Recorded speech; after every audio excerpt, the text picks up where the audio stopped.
గారు ప్రజలకు ఇచ్చిన పథకాలు ఏవి? కర్నూలు జిల్లా పత్తికొండ నియోజకవర్గం ప్రజలకు తెలియపరుస్తున్న మాజీ ఎమ్మెల్యే కంగాటి శ్రీదేవి మాట్లాడుతూ, రాష్ట్రంలో కూటమి ప్రభుత్వం ఏర్పడి సంవత్సరం కావస్తున్న ప్రజలకు మాత్రం చెప్పిన సూపర్ 6 పథకాలు ఏవి ప్రజలకు అందలేదని, అందుకే వైఎస్ఆర్సీపీ పార్టీ నాయకులు కార్యకర్తలు ఈ రోజున ఆర్డీఓ గారికి వినతి పత్రం ఇవ్వడానికి వచ్చామని, ఒంటరిగా పోటీ చేసిన జగన్ పార్టీకి రాష్ట్రంలో 2019 ఉన్న పార్టీలన్నీ భయభ్రాంతులకు గురై కూటమి ప్రభుత్వం ఏర్పరచుకుని ఎన్నికల ముందు ఇచ్చిన హామీలు అన్ని శూన్యమని, రాష్ట్రంలో ఒకే పార్టీలో ఉన్న జగన్ ప్రజలకు ఎన్నో పథకాలు లబ్ధి కలిగించాడని, అయితే ఇన్ని పార్టీలు కలిసినా ప్రజలకు ఏమీ చేయలేదని, దేశంలో ఎక్కడా చేయలేని సమస్య మన రాష్ట్రంలో చంద్రబాబు నాయుడు గారు సంవత్సరం లోపల 149,000 కోట్లు అప్పు మిగిల్చిన ఘనత ఒక చంద్రబాబుకే దక్కిందని ఎమ్మెల్యే కంగాటి శ్రీదేవి తెలియజేయడం జరిగింది.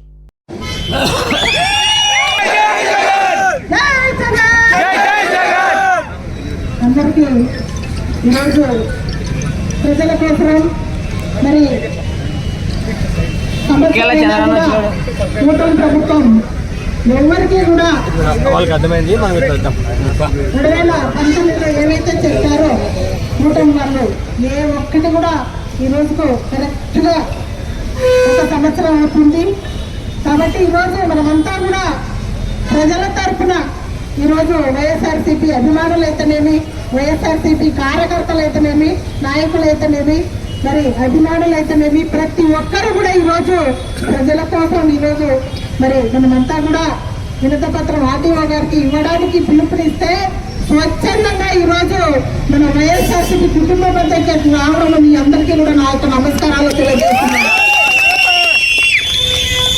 ఈరోజు మీరంతా కూడా కూడబలుకొని ఒక జగన్ అనే శక్తికి భయపడి మరి ఈరోజు కూటమంతా ఒక్కటే 2019లో ప్రాంతం తండ్రి ఒక పక్క, మరి కొడుకు ఒక పక్క, పవన్ కళ్యాణ్ గారు ఒక పక్క, ప్రతి ఒక్కరు కూడా మరి ప్రాంతాలను డివైడ్ చేసుకొని మరి ప్రతి ఒక్కరికి కూడా జగన్ ఇచ్చే పథకాలన్నీ కూడా మరి దానికంటే రెట్టింపు ఇస్తామని చెప్పేసి సూపర్ 6 హామీలు ఇస్తామని చెప్పిన పరిస్థితి గత ప్రభుత్వంలో మీరంతా కూడా మరి అయ్యా సీఎం గారిని ఒకటే అడుగుతున్నాం.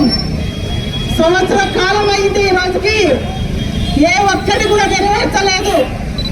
ఎక్కడ అమ్మవాడయ్యా, ఎక్కడ రైతు భరోసా, ఎక్కడ ఉచిత బస్సు మహిళలకి, ఎక్కడ డ్వాక్రా సున్నా వడ్డీ, డ్వాక్రా సంఘాల సున్నా వడ్డీ ఎక్కడయ్యా అని అడుగుతున్నాం. ఎక్కడ నిరుద్యోగ వృత్తి, మరి ఎక్కడ ఇవ్వండి మీరు చెప్పిన హామీలు? మరి లాస్ట్కు డ్రైవింగ్ చేసే లారీ డ్రైవర్ల పరిస్థితి ఎలా ఉంటుందో అందరికీ కూడా తెలుసు. మరి లారీ డ్రైవర్లతో సహా, ఆటో డ్రైవర్లతో సహా కూడా మేము అధికారులకి 10,000 ఇస్తాం మీకని చెప్పి గొప్పలు మనకి మరి జగన్ అనే శక్తిని మేము తట్టుకోలేమని చెప్పి అలివి గాలిగా హామీలు ఇచ్చి ఈరోజు ఏం చేస్తున్నారయ్యా మీరు చేస్తున్నది ఏంటి? వైఎస్ఆర్సీపీ టార్గెట్, వైఎస్ఆర్సీపీ వాళ్ళని మరి టార్గెట్ చేయడమే ఈ రెడ్ బుక్ రాజ్యాంగం నడుస్తుంది రాష్ట్రంలో. లాస్ట్కు వాలంటీర్లు కూడా, అంటే వాలంటీర్ అంటే అందరికీ తెలుసు, మీ వాళ్ళకు కూడా పనిచేసి పెట్టారు, మీ వాళ్ళకు కూడా పింఛన్లు ఇచ్చారు, అవునా కదా? మీ వాళ్ళకు కూడా పనిచేశారు. వచ్చిన నవరత్నాలు సంక్షేమ పథకాలు అవి కూడా మీ వాళ్ళకు కూడా అందించారు. తిరిగి వాళ్ళ చుట్టుపక్కల ఎక్కడైనా ఉంటారు. నిజంగా ఏం మాట్లాడుతుందో రేపు మళ్ళీ మేము మాట్లాడాలి కదా అని చెప్పి ఇక్కడే ఉంటారు. నిజంగా మీరు మనసు పెట్టి ఆలోచించండి. వాలంటీర్ అనేది మీకు కూడా పనిచేసిందా లేదా? మరి మీకు పనిచేసిన వాలంటీర్లు కూడా ఎన్నుకోవలసిన సంగతి చంద్రబాబు నాయుడు ఈరోజు మీకు కూడా మా ప్రభుత్వం వస్తే 10,000 ఇస్తామని చెప్పి లాస్ట్కు వాళ్ళ ఉద్యోగాలు పీకేసిన పరిస్థితి ఈరోజు. మరి నిరుద్యోగులకి మేము ఉద్యోగాలు ఇస్తాం, నిరుద్యోగులకు నెలకు 3,000 ఇస్తామన్నారు. 3,000 పక్కన పెట్టు ఉన్న ఉద్యోగాలు ఊడగొట్టిన పరిస్థితి చంద్రబాబు నాయుడు గారి ఆలోచన. ఈరోజు సంవత్సరం కావస్తున్నా ఎక్కడా కూడా ఒక్క పథకం లేదు, ఒక్క సంక్షేమం లేదు, ఒక్క అభివృద్ధి అంటూ ఏది లేదు. వాళ్ళు ఏదైనా చేసిందంటే ఉంటే అవన్నీ కూడా మన అధికారంలో జీవో వచ్చిన రోడ్లు మాత్రమే వేసినారు రాష్ట్ర వ్యాప్తంగా. ఒక మన నియోజకవర్గమే కాదు రాష్ట్ర వ్యాప్తంగా జగనన్న ఉన్నప్పుడు వచ్చిన జీవోలో మాత్రమే ఇప్పుడు కోడ్ ఉంది చేయలేకపోయినవి మాత్రమే మన వైఎస్ఆర్సీపీలో వచ్చినవి మాత్రమే చేసిందే అభివృద్ధి చేశారు. ఎక్కడ మీ అభివృద్ధి చూసిందయ్యా? ఎక్కడ మీ అభివృద్ధి జరుగుతున్నాయి? ఈరోజు ఎక్కడ కూడా సంవత్సరం కాలంలో 2019లో 2 సంవత్సరాలు మరి కరోనా వచ్చా ఎక్కడ కూడా మాట తప్పలేదు జగనన్న, మన తిప్పలేదు. ఎక్కడ కూడా మహిళలు నా అక్క చెల్లెమ్మలు బాధపడకూడదని చెప్పేసి మరి ఇచ్చిన పరిస్థితులు ఇచ్చినది కాక మరి ఆ రోజు గడప మీ టీడీపీ ఇళ్లతో సహా గడప తక్కిన నైజం జగనన్న ప్రభుత్వం అనేది మీరు ఒకసారి గుర్తు చేసుకోవాలి. ఇంకా ఎవరికైనా పథకాలు రాకున్నా కూడా మరి ఆ పథకాలు ఎందుకు రాలేదు అని చెప్పేసి వెరిఫికేషన్ చేసిన పరిస్థితి వైఎస్ఆర్ గవర్నమెంట్. కానీ మరి లాస్ట్కు మీరు ఒకటి చేశారు, ఏందో తెలిసినా మీ అందరికీ కూడా తెలుసు.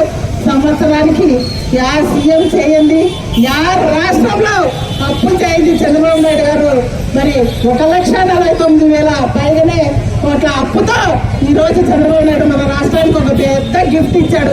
తెలుసా మీ అందరికీ అడుగుతున్నా.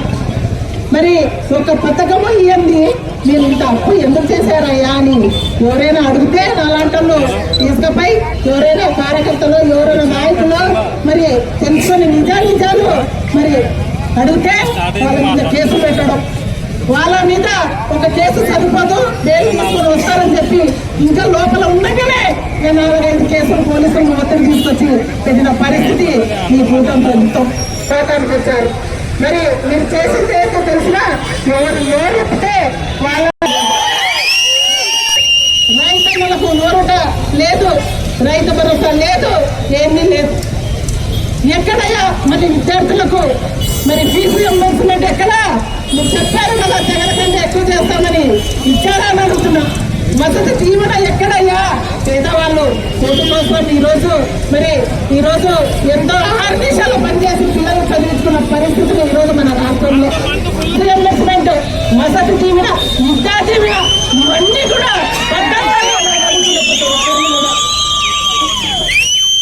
మీరే చెప్పారు కదా, మీ ఎమ్మెల్యేలే చెప్పారు కదా, అయ్యా నీకు ఫలాయి ఇస్తాం, నీకు ఫలాయి ఇస్తాం.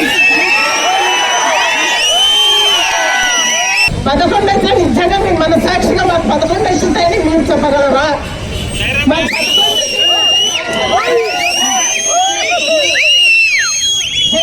చెప్పగలుగుతారా కూటమి ప్రభుత్వం అని చెప్పేసి నేను అడుగుతున్నా. చెప్పలేదు. 40% ఈరోజు వైసీపీ